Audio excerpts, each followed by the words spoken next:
Hi പ്രിയമുള്ളവർ, എന്തെല്ലാവരും വിശേഷങ്ങൾ? എല്ലാവർക്കും സുഖമല്ലേ? പിന്നെ എനിക്ക് വയറിന് ചെറിയൊരു പ്രശ്നം ഉണ്ടായിരുന്നു. അത് ഞാൻ എൻ്റെ ഒരു കൂട്ടുകാരനോട് പറഞ്ഞപ്പോൾ അദ്ദേഹം എനിക്കൊരു മരുന്ന് പറഞ്ഞു തന്നു. ആ മരുന്ന് ഞാൻ കഴിച്ചപ്പോൾ പരിപൂർണമായിട്ടും ഞാൻ വളരെ ഹാപ്പിയായി, നല്ല സുഖമായിട്ടിരിക്കേണ്ട ഒരു കുഴപ്പമില്ല. അപ്പോൾ എനിക്ക് തോന്നി നിങ്ങളുമായിട്ട് അത് ഒരു കാര്യം പങ്കുവെക്കണം എന്നുള്ള ഉദ്ദേശത്തോട് കൂടിയിട്ട് ചെയ്യുന്നൊരു വീഡിയോ ആണ്. നമ്മുടെ വീട്ടിൽ പല ആളുകൾക്കും ഈ ശോധന സംബന്ധമായിട്ട് പല പ്രശ്നങ്ങളുണ്ടാവും അല്ലേ?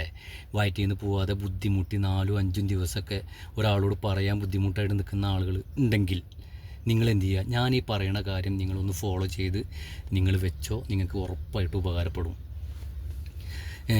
നമ്മൾ ഒരു 100 ഗ്രാം ഈത്തപ്പഴം വാങ്ങിയിട്ട് ഒരു 3 ഈത്തപ്പഴം എടുത്തിട്ട് ഒരു ഗ്ലാസ് വെള്ളത്തിൽ ആ ഈത്തപ്പഴം ഇട്ട് വെക്കുക. എന്നിട്ട് അടച്ച് മൂടി വെക്കുക. അല്ലെങ്കിൽ വല്ല പ്രാണികളോ ഈച്ചയോ എന്തെങ്കിലുമൊക്കെ കയറും അതിൽ.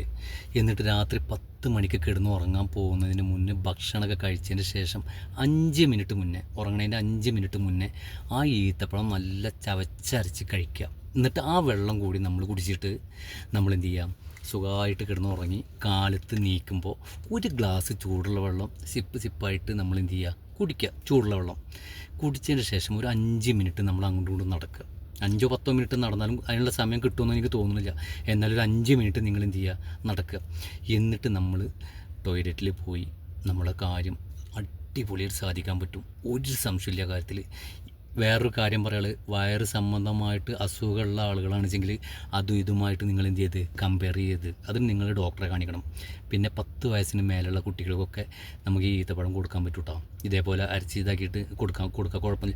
ഈത്തപ്പഴം എല്ലാവർക്കും കഴിക്കാം, ആർക്കും ഒരു കുഴപ്പമില്ല. കാരണം ഒരു വിഷാംശ കാര്യങ്ങളൊന്നുമല്ലല്ലോ. അപ്പോൾ അതുകൊണ്ട് നിങ്ങൾ ധൈര്യമായിട്ട് ഈ ഒരു കാര്യം ചെയ്ത് ഉറപ്പായിട്ട് നിങ്ങൾക്ക് അതിനൊരു പരിഹാരം ഉണ്ടാവും. പിന്നെ വീഡിയോ തട്ടി മാറ്റി പോകേണ്ട, നിങ്ങൾക്ക് ഇഷ്ടമാവുകയാണെങ്കിൽ നമ്മുടെ കുടുംബങ്ങൾ, ബന്ധുക്കൾ, നമ്മുടെ ഫ്രണ്ട്സ് ആളുകളൊക്കെ ഉണ്ടാവും, അവർക്കൊക്കെ ഒന്ന് ഷെയർ ചെയ്ത് കൊടുക്കുക ട്ടാ. ഇൻഷാ അല്ലാ എന്തായാലും നിങ്ങൾ ഇത് ചെയ്തിട്ട് നിങ്ങളുടെ അഭിപ്രായങ്ങൾ നിങ്ങൾ പറയും. ഓക്കെ, ഇൻഷാ അല്ലാ. അല്ലാഹു ഖൈർ ചെയ്യട്ടെ, ബർക്കത്ത് ചെയ്യട്ടെ. അസ്സലാമു അലൈക്കും വറഹ്മത്തുള്ളാഹി വബറകാതുഹു. Thank you.